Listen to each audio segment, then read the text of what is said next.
Kun Pirakaija syöttää, eikä Sumiala jätä tätä tilaisuutta käyttämättä.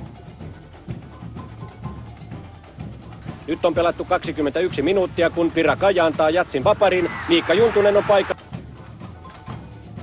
Ensimmäisen puoliajan lopussa Sumiala jälleen asialla, nyt esityön tekee Pirakaija. Syöttö Pirakaijalle, joka upottaa Mypan lopullisesti. 4-2. Sama vielä toisesta kulmasta. Pirakaijan loistoveto.